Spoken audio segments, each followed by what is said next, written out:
AI가 예측하는 올해 부동산 경기 전망은 한국 부동산 시장에 영향을 미치는 가장 큰 요인 중 하나는 거시경제 지표의 움직임입니다. 먼저 국내 GDP 성장률을 살펴보면 수출 중심의 경제 구조로 인해 글로벌 경기 둔화의 영향을 직접적으로 받는 추세가 지속되고 있습니다. 특히 전 세계적으로 금융 긴축 기조가 이어지면서 기업들의 투자와 가계의 소비 여력이 함께 위축되고 있으며 이는 국내 경기도 쉽게 반등하지 못하게 만드는 주요 원인 중 하나입니다. 부동산 시장은 경기가 둔화될 때 가격이 하락하기 쉬우나 한국의 경우 부동산이 갖는 거주 가치와 투자 가치 때문에 외부 충격에 대한 탄력성이 비교적 높다는 평가도 많습니다. 그러나 최근에는 고금리 기조가 이어지며 거래가 줄고 금리 부담에 따른 매수세 위축이 두드러져 가격 조정이 불가피해졌습니다. 다만 2024년 말부터 2025년 초에 금리 인하 가능성에 대한 기대감이 조금씩 제기되면서 바닥론 혹은 상저하고론 등의 시나리오가 함께 언급되고 있습니다. 부동산 시장에서 정부 정책은 가장 직접적으로 시장 가격과 거래량을 움직이는 요인 중 하나입니다. 2022년 전후 강력하게 시행되었던 대출 규제, 세금 강화, 전매 제한 등 각종 규제 정책들이 2023년 이후부터는 완화 기조로 전환되고 있습니다. 무주택자에 대한 대출 한도 확대, 다주택자에 대한 세제 부담 완화 등은 시장에 어느 정도 거래 활력을 부여했으나 실수요자보다는 규제 완화에 따른 심리적 효과가 앞서고 있다는 지적도 있습니다. 특히 보유세, 양도소득세 등 각종 세제 정책에 대한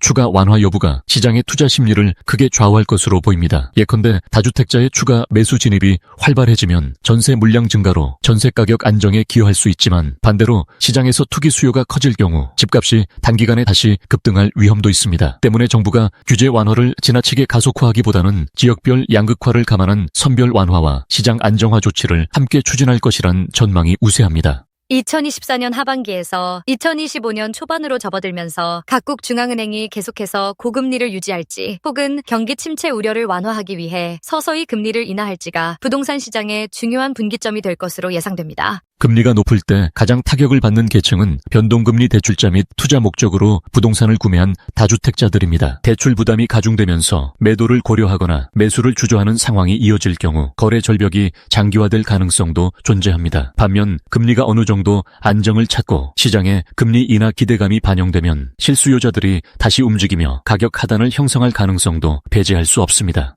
부동산 시장 전반에 걸쳐 전세와 월세 시장의 변화 또한 큰 축을 이룹니다. 최근 몇 년간 전세 가격이 급등한 이유는 저금리 시대가 길어지면서 전세 자금 대출이 비교적 쉽고 저렴했기 때문이었습니다. 그러나 금리가 오르고 대출 규제까지 맞물리면서 전세 수요가 월세나 반전세 쪽으로 이동하는 현상이 가속되고 있습니다. 임대사업자들 역시 전세보다 월세를 선호하는 경향이 커졌습니다. 전세 보증금을 굴려 금융이자를 받기보다는 월 단위의 안정적인 현금 흐름을 확보하는 것이 더 매력적으로 변했기 때문입니다. 이에 따라 전세 매물이 줄어들면서 전세값이 재차오르는 현상이 나타났지만 동시에 월세 공급도 급증함에 따라 일부 지역에서는 월세 역시 상승 압력을 받고 있습니다. 올해 시장에서도 전세와 월세 사이의 가격 균형점을 찾기 위한 수급 변동이 계속 이어질 것으로 보입니다. 서울 및 수도권 일부 지역은 이미 공급 부족이 구조적으로 이어지고 있습니다. 2021년에서 2023년에 입주한 신규 단지가 이전보다 적었고 재개발 재건축 역시 규제 영향으로 지연되거나 사업성이 떨어지는 단지들이 많아져 잠정 중단된 사례가 적지 않습니다. 이에 따라 핵심 지역에서의 똘똘한 한 채 선호 현상은 여전히 굳건하며 비교적 저렴한 외곽 지역으로의 이동 수요가 함께 증가하는 양상이 이어지고 있습니다. 그러나 일부 지역은 과거 분양된 물량이 올해 대거 입주를 앞두고 있어 공급 과잉 우려가 제기되기도 합니다. 특히 수도권 외곽, 지방광역시, 권역에서 역세권이 아닌 단지들은 입주 시점에 공실이 발생하거나 전세 가격이 하락하면서 기존 세입자 및 임대인 사이에서 갈등이 커질 수 있습니다. 즉 올해 부동산 시장은 지역에 따라 극단적으로 상반된 흐름을 보일 가능성이 높으며 이를 초양극화 혹은 이중구조로 진단하는 전문가들도 있습니다. 매년 반복되는 이슈 중 하나는 집값이 바닥을 쳤는가 혹은 더 내려갈 것인가에 대한 논쟁입니다. 지난해 말부터 올해 초까지는 거래량이 극도로 줄어들면서 급매물 위주로만 시장이 형성되었고 일부 지역에서 매매가가 전년 대비 20-30% 가까이 하락한 사례도 보도되었습니다. 이에 따라 더 이상 빠질 곳이 없다는 바닥론이 제기되기도 했습니다. 하지만 동시에 경기 침체 심화, 금리 인상 장기화, 그리고 고점에서 매수한 갭 투자자들의 매물이 시장에 대량으로 쏟아져 나올 수 있다는 추가 하락론 역시 만만치 않습니다. 이러한 양극화 전망은 시장의 불확실성을 키우고 실제 매수 매도자 간 눈높이 격차를 더욱 확대시키는 원인이 되고 있습니다. 결국 실제 가격 흐름은 금리와 경기 흐름, 그리고 정부 규제가 어떻게 조합되는지에 따라 달라질 것으로 예상됩니다.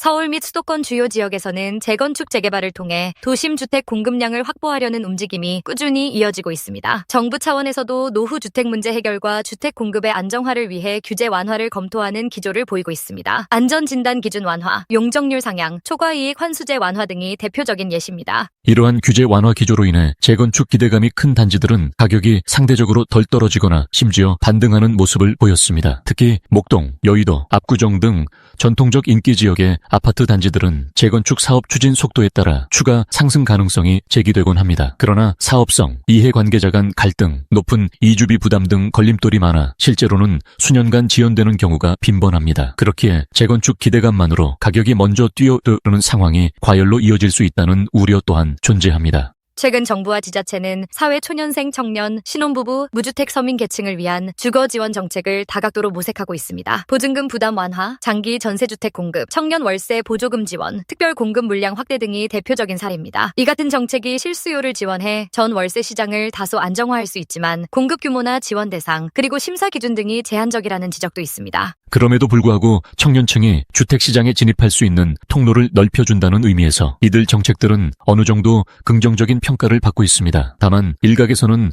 지원 정책만으로 주택 구매력이 크게 늘어나기는 어렵다고 보고 있으며 결국은 거시적인 금리와 경제 상황 안정, 주택 공급의 확충 등이 종합적으로 이루어져야 한다는 의견이 지배적입니다. 글로벌 금융시장은 서로 긴밀히 연결되어 있기 때문에 미국과 유럽 등 선진국의 금리 정책과 경기 흐름이 한국 부동산 시장에 적지 않은 영향을 미칩니다. 미국 연방준비제도가 금리를 다시 인상할 경우 한국은행도 동반 인상을 검토할 수밖에 없으며 이는 국내 부동산 시장의 자금 조달 비용을 높이는 결과로 이어집니다. 반면 해외 시장에서 예기치 못한 불안 요소가 발생하여 안전자산 선호 현상이 커지면 상대적으로 안정적인 자산으로 분류되는 주택에 대한 선호가 다시 높아질 수 있다는 시각도 있습니다. 실제로 2008년 글로벌 금융위기 시점 이후 몇 년간 한국의 부동산 시장이 상대적 강세를 보였던 경험이 이를 뒷받침하기도 합니다. 결국 대외 변수가 어떻게 작용하느냐에 따라 국내 부동산 시장의 단기 흐름이 크게 달라질 수 있다는 점을 간과해서는 안 됩니다. 전문가들 사이에서는 올해부터 2025년까지의 부동산 시장 흐름을 두고 완만한 회복을 예상하는 쪽과 추가 하락 후 제한적인 반등을 예상하는 쪽으로 나뉩니다. 완만한 회복론을 지지하는 이들은 정부의 규제 완화 기조 지속, 금리 인하 기대감, 주택 수요의 구조적 우위, 핵심 지역의 공급 부족 등을 근거로 듭니다. 반면 추가 하락 쪽에서는 대출 금리 부담으로 인한 실수요 위축 지속, 하락폭이 충분치 않았다는 점, 매물 누적에 따른 가격 압박 등을 거론합니다. 현재까지의 시장 분위기를 종합해보면 극단적으로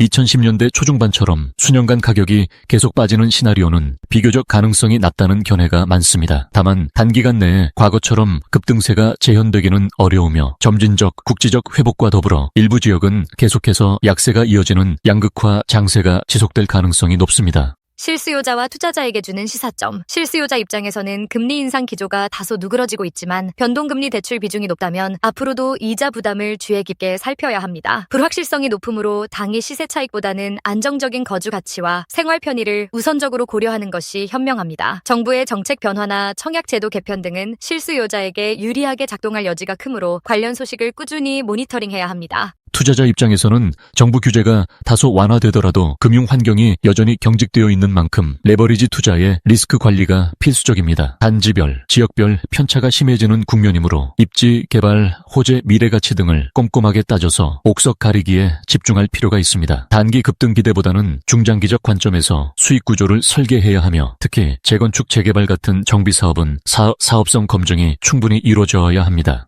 신중한 대응과 시장 모니터링의 중요성. 정리하자면 올해 한국 부동산 시장은 금리, 경기, 정책이라는 세 축이 맞물린 복합적 환경 속에서 출렁일 가능성이 큽니다. 이미 시장은 상당 폭의 가격 조정을 겪은 뒤 거래량이 극도로 낮아진 상태이며 관심 지역과 비인기 지역 간 양극화 현상이 심화될 것으로 예상됩니다. 정부의 부동산 완화 정책과 금리 인하 기대감이 시장에 어느 정도 긍정적인 심리적 신호를 줄 수 있지만 경제 침체에 대한 우려가 해소되지 않는 한 급격한 반등은 제한적일 것이라는 의견이 우세합니다. 또한 전세 월세 시장의 균형 이동, 지역별 입주 물량 집중 등이 맞물려 예상치 못한 가격 변동성을 초래할 수 있음을 유의해야 합니다. 결국 올해 부동산 경기는 점진적 회복 가능성과 선별적 규제 완화라는 기대 요인과 세계적 경기 침체 불안과 대출 부담이라는 부정적 요인이 팽팽히 맞선 가운데 지역별, 유형별로 제각각의 흐름을 보이는 다면적 시장이 될 것으로 전망됩니다. 실수요자든 투자자든 속단하기보다는 신중한 현금 흐름 관리와 철저한 정보 수집을 통해 시장 변동에 대응해야 할 것입니다.